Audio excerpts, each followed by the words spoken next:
Rappers want to be athletes, and athletes want to be rappers. You know, Biggie had a lot of good friends. Shaq was one of them. That's a fly combination.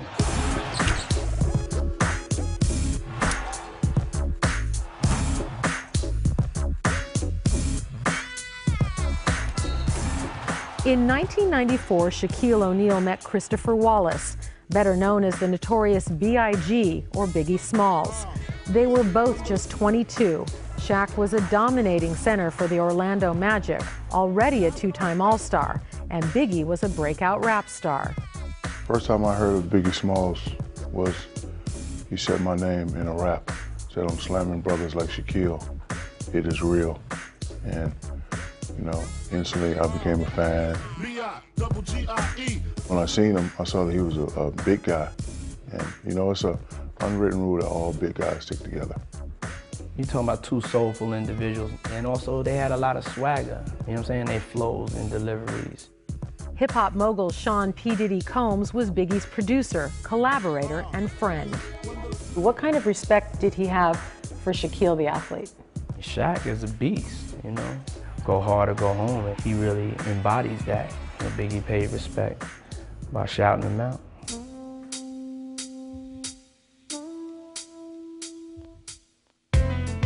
When he met Biggie, Shaq was already a rapper.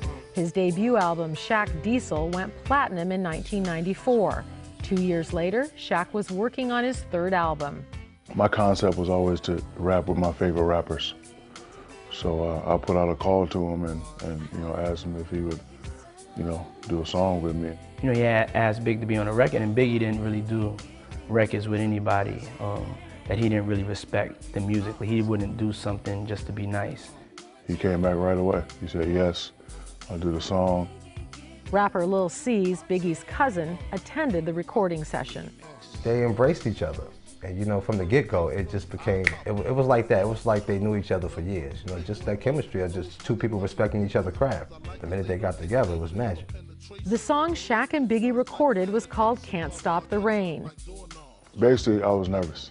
I was nervous. The reason why I was nervous because he was the greatest.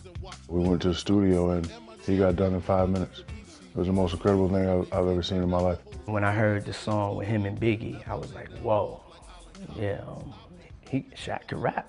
I'm a realist. It was a hit because he was on it. I'm going back to Cali. Shaq joined the Lakers in 1996, and on March 6, 1997, celebrated his 25th birthday in LA. He met up with his friend, Biggie Smalls.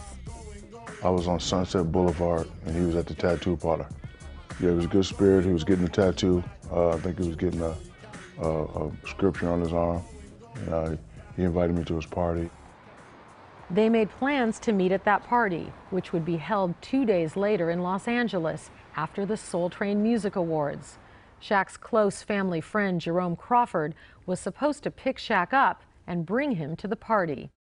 I had on a cold white suit and with the white hat and all that. I was waiting on Uncle Jerome and I put some headphones on. Usually Uncle Jerome would just come up, but I guess he tried to call the front desk and they wouldn't let him through. I was actually on my way. I was dressed, ready to go.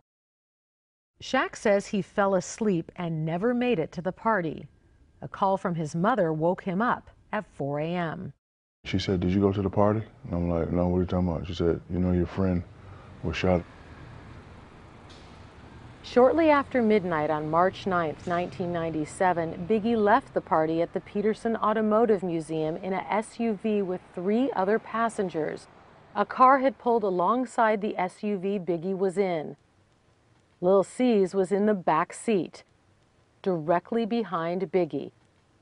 One dude in the car by himself and just didn't say nothing. Just rolled up on the car, pulled out his hand out the window, started firing into the car, firing into the Biggie door. Big was just slumped over the car, so just like with this shocked look on his face.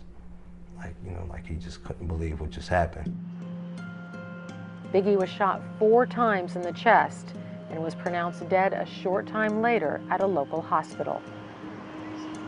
It was a sad day for everyone, sad day for everyone.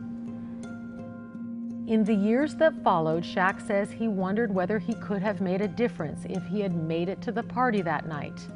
In his autobiography, he wrote, If I would have been standing by his truck, would the killer still have shot? I've always asked that question. I think that man would have changed things. If Shaq would have said, you know what, I'm gonna come with y'all. I'm sure him and Big would have rolled together. That's the type of person Big was. You know what I mean? If he hanging out with him, it's like, one of the other homeboys riding another car, I'm gonna ride with Shaq. And I'm sure Shaq would have had security, and I'm sure Big probably would have had enough security to come with him that day just to make sure Shaq was all right. So I definitely think if Shaq would have been there, it definitely would have changed. Definitely would have changed. Shaq says that each year his birthday reminds him of the last time he saw his friend. I just think I was fortunate enough to say that I knew him, fortunate enough to say that, you know, he blessed me with 32 bars on my album. And I'm blessed enough to say that he knew me and I knew him. So I don't really think about the bad time, I just think about the good time. And he is the greatest now. Even now when I listen to his verse on different beats, it still sounds like he's still here.